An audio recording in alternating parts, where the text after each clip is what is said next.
Sir आपने जैसे मैं कह सकता हूँ कि आप 3 जनरेशन आपसे पहले एक और जनरेशन आगे होगी, शायद एक और भी हों, पोते हों। तो मैं 2 चीज़ें आपसे एंड में पूछना चाहूँगा। एक तो ये चीज़ कि सर आपको उनसे क्या कंप्लेंट कहना शायद गलत होगा, कि आपको ऐसा क्या लगता है कि अगर वो ऐसा करें तो वो ज़्यादा ग्रो कर सकते हैं, ज़्यादा ग्रोथ हो सकती है? क्योंकि आपने सर एक बहुत लंबे अरसे से एक लाइफ देख रहे हैं, 32 साल का आपने एक्सपीरियंस बताया जो कि बहुत बड़ा एक्सपीरियंस होता है। तो आप उनमें क्या कमी महसूस करते हैं? मैं कमी नहीं कहूँगा, मैं उनको एक एडवाइस दूंगा कि भी बड़ों का एक्सपीरियंस जो होता है ना, इट ऑलवेज काउंट्स, मैटर करता है। आप कोई बड़ा बोले, आप उनको पहले जैसे है कि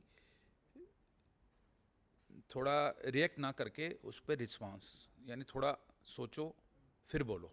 हुँ, आप कोई भी अगर बोलता है, हो सकता है उसकी कोई नेगेटिव बात पता लग जाए, आप उसको अवॉइड करो फ्यूचर में। तो कुछ एक्सपीरियंस से लो, और कुछ अपना, ये भी बहुत ज़रूरी है आज की डेट में। आपको जो लेटेस्ट टेक्नोलॉजी आ रही है उसके साथ आपको अपडेटेड रहना चाहिए। ये आप अपनी उम्र के जो लोग हैं हाँ, उनके लिए कह बिल्कुल रहे हैं? अपडेटेड रहना चाहिए। ओके। क्योंकि आप कोई काम करना चाह रहे हो, आप वो कर ना सको, आप किसी पे डिपेंडेंट हो जाओ, ये यार ये तू कर दे, मैं कर दूँ, यार कोई चीज़ पता करनी है आजकल, लेटर तो जाते नहीं है, बिल्कुल। आजकल ईमेल लिखनी है। एग्जैक्टली। आपको कैसे पता है कि ईमेल लिखनी है, अटैचमेंट कैसे करनी है? छोटी सी चीज़ें हैं, बिल्कुल बेसिक है। लेकिन मैं देखता हूँ किसी को आती नहीं है, कईयों को, बिल्कुल। यानी बंदा फिर ना अवॉइड कर जाता है। यानी अपना बैंकिंग ले लो, ऑनलाइन बैंकिंग, हम्म। जो चीज़ आप अपने पास कंट्रोल अपने हाथों में रख सकते हो, हम्म। वो आपके लिए हर चीज़ के लिए जाना बिल्कुल। बैंक में, फिर उनको कहना वहाँ क्यू है, क्यू वेट करना, उससे जो आपको, यानी कि लेटेस्ट टेक्नोलॉजी के साथ अपडेटेड रहना चाहिए। और बड़ों को भी, जो बच्चे हैं उनको भी समझाना चाहिए। मैं तो कह रहा हूँ आजकल रिवर्स हो गया, हम हमें बच्चों से भी सीखना भी चाहिए। सीखना चाहिए। और ओके। बच्चों को ये ज़रूर है कि बच्चों को एक यानी मॉलिकुलर फैमिली नहीं बनना चाहिए। यानी आपको हमेशा अपने भाई, रिश्तेदार, चाचे ताए, बेटे, फूफा, सबके जो कज़न्स हैं, बना के रखनी चाहिए। हम्म। ये बहुत ज़रूरी है, जो कि आज की लोग में ना अवॉइड कर देते हैं।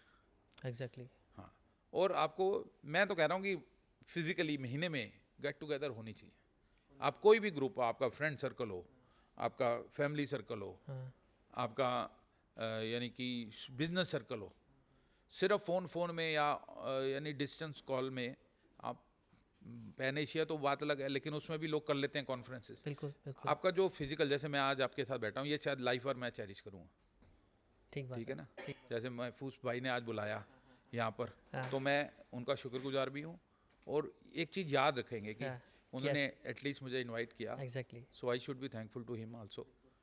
और सर जैसे मैंने देखा है कि मतलब आपकी कनाडा में चले जाते हैं आपकी कम्युनिटी में, हमारे यहाँ पे भी बाहर जाने का बहुत ज़्यादा शौक बढ़ता जा रहा है। तो आप इसके फेवर में हैं या अगेंस्ट? मैं फेवर में तो नहीं हूँ, फेवर में नहीं है? हाँ, लेकिन अगेंस्ट भी नहीं हूँ। हाँ, कि जो अगर आप इंडिया में कुछ कर सकते हैं, हाँ। यानी वहाँ जाके आपने सोचो कि लाखों रुपए खर्च करने के बाद अगर जा रहे हो, अपनी प्रॉपर्टी बेच के जा रहे हो हैं, और वहाँ जाके भी अब वो वाली बात नहीं है, ठीक है ना? और एक एज है, अगर आपने जाना कोई अर्ली एज में जाओ, पढ़ने जाओ, लिखने जाओ, फिर आना जाना रहे, वो ज़्यादा बेटर है। लेकिन यहाँ पे भी कुछ कभी कभी हो जाता है कि भी जॉब अपॉर्चुनिटी क्या हो गया। लेकिन मैं अभी भी फेवर में बिल्कुल नहीं हूँ। जो आप यहाँ रह के कर सकते हो, और जो यहाँ आपको प्रिविलेज मिल सकती है उसी पैसे में, मैंने तो लोग देखा है, लोग करोड़ों रुपये ज़मीनें बेचने के बाद वहाँ जाके सड़कें साफ़ कर रहे हैं, बुरा मत मानो। यहाँ तो आप अपने लिए नौकर भी रखते हो, चाकर भी रख सकते हो, और यहाँ वो प्रॉपर्टियों में कब्जे हो रहे हैं उनके।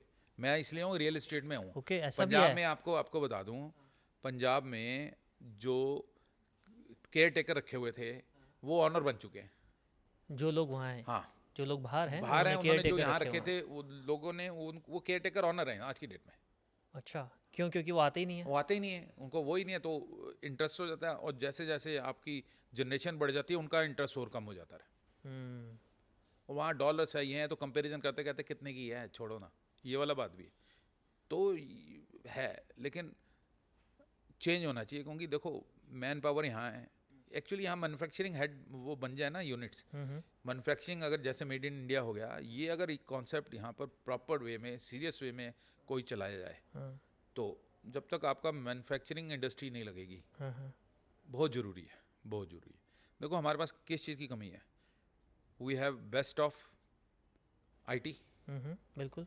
बेस्ट ऑफ जिसको रॉ मटेरियल, हमारे यहाँ कौन सी स्टेट में हर चीज़ कहीं ना कहीं मिल जाती है। फूड की हमें यहाँ प्रॉब्लम नहीं है। मार्केट इतनी बड़ी है, जो पॉपुलेशन हमारे हिंदुस्तान में इतनी है कि इतना स्कोप है, आप कोई भी काम कर लो, हैं ऑनलाइन कर लो, ऑफलाइन कर लो, इवन ऑनलाइन में आजकल लोगों का ट्रेंड बढ़ा है, लेकिन अभी भी आप देखोगे कहीं पे भी कोई अच्छा स्टोर खुला होता है, लोग फिजिकली जाकर लेना चाहते हैं। तो बहुत ज़रूरी है, मार्केट इतना है, हमारे अपॉर्चुनिटी बहुत है, बिल्कुल सर, लेकिन उसको चैनलाइज करना है हमने।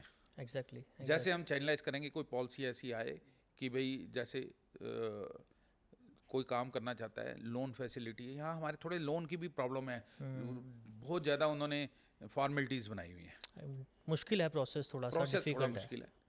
इवन एजुकेशन लोन के लिए भी कई बार बड़ी प्रॉब्लम होती है बच्चों को, जबकि एक ये तो बेसिक नीड्स है। बेसिक नीड्स है, बिल्कुल। तो फ्यूचर तो है, इसमें कोई बात बचने नहीं, की इन ऑल ज़रूरत है। रिस्पेक्ट, बिल्कुल। क्योंकि सब कुछ अपना है। अब तो इंडिया तो है, तो पावर ही ना, इंटरनेशनल पावर तो है ही, सुपर पावर तो है ही।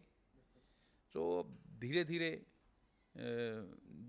थोड़ा ब्रेन ड्रेन कम होना शुरू हो जाना चाहिए मेरे ख्याल से, क्योंकि बाहर भी अब वो वाली पोजीशन नहीं रहेगी जो बहुत पहले थी। पहले जो थी, जो पहले इस्टेब्लिश हैं, नयों को जाके इस्टेब्लिश होना बहुत मुश्किल है। आपको उनको बहुत यानी मैं तो कह रहा हूँ 10 टाइम्स जो पहले गए हुए उनसे 10 टाइम्स उनको वहाँ पर ज़्यादा मेहनत करनी पड़ती है। स्ट्रगल ज़्यादा है। हाँ। ओके।